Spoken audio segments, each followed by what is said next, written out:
My name is Daniel, and this is my wife Rochelle, and we've been married for 5 years this month, actually.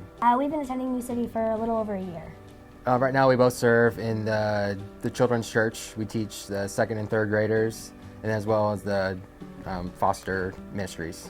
In my lifetime, I've always known I was going to adopt. So how we kind of got started with things is like my whole existence, I've always told my family, hey, I'm going to adopt a toddler. That's just kind of where my heart has always been.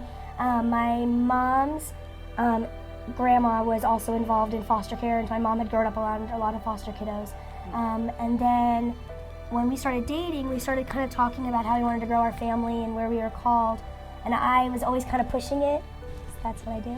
And Daniel started working in the schools, and when he saw the huge need for foster parents, we felt really called to grow our family through adoption. Yeah, I was really scared for a long time, but just the more we talked about it through, and praying helped a lot. We still pray, all the time about decisions we have to make, and it really, really helps. So it just helped us walking through our situation, just talking about it all the time. We have had a total of 8 children in our home, 7 boys. Right now we have 4 boys. We've always thought when we started fostering that we were only going to have 2 children in our home. The other day I was looking at school buses, so that kind of made him kind of nervous. But right now we have 4 boys in our home. It's been wonderful. We've had anywhere from 4 boys under 2 to now we have 4 boys under 6. We started foster care, and we had a 3-year-old and a 2-year-old. And when we started, I really felt like this is exactly where God was calling us to do. I was really excited. We've been waiting for a long time. It takes about 6 months to a year for the whole process of when you sign up to start fostering to actually getting your license. And as soon as we got the kids, I was so glad and blessed they were in my home, but I immediately felt the need for, oh my gosh, these kids are going to leave, and then we're doing this again, and how long are we going to do this until we actually adopt? And I all of a sudden felt all these selfish emotions of I want to just keep all these kids in my home. And so one night I was kind of struggling with, do we grow our family traditionally at the same time as doing foster care? Because I did not want to give up on where my heart was really at.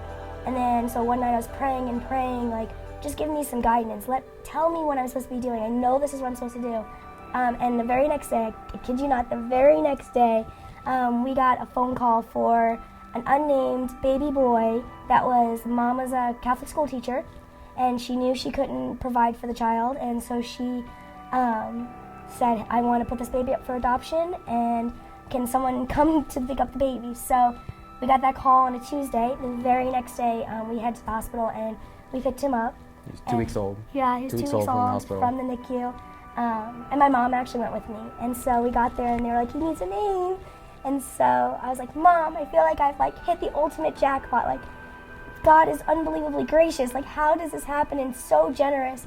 And so I said jackpot. My mom starts crying. She's like, Jack, oh my goodness, he's got to be called Jack. And so Daniel got there, met us at the hospital, and I was like, hey, so can we have a little Jack? And he was like, yeah. So, and now we're in the process of adoption. We have a really good relationship with his birth family, and we're in the final end stages of adopting.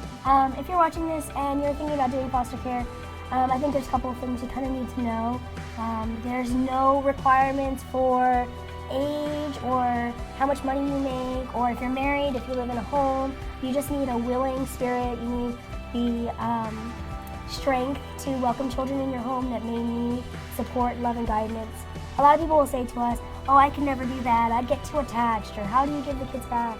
And we always feel like, first off, giving the children a safe place to live for even a small amount of time makes a complete difference in their home. If you're a person who's feeling like I'd get too attached, then you're probably the person that should be doing this. Because the kids need someone to attach to. They need someone to truly love them, someone in their corner. As a foster family, there's always a lot of needs. Some of the things that you can be blessed by are things like a date night out, which should be very helpful once in a while. Just because sometimes foster kids have a lot more challenges than traditional kiddos, and you just feel that a lot, especially when you have 4 of them. And then things like, I know some people who are foster parents really like help in the household. I know I would like someone just to hold Jack while I tried to delice someone else's head. Just those little things, especially the first couple nights when you get a new kid in your house, just having someone call and say, hey, do you guys need dinner?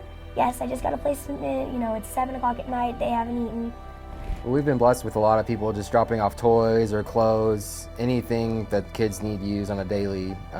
We've had kids come with bags and bags of clothes, and then we've had kids show up with no shoes at all. So each kid's different, and every kid that comes in, it seems like there's just different little objects, toothbrushes, just day-to-day things that they don't come with. One thing I know my boys love is when we come to New City, there's always a greeter or two at the door saying hello to them. And I think as a congregation, reaching out to foster families, just saying good morning, hello. You probably notice us because we look a little different than average families, or we have a lot of kids with us. Reaching out to those families and just saying good morning, shaking each one's hand. We love, and our boys love, that people love them here. So just keeping up with that connection of New City and foster families, and that just because we look different and act different and they've never been here, they still want the attachment and the love that New City can give them.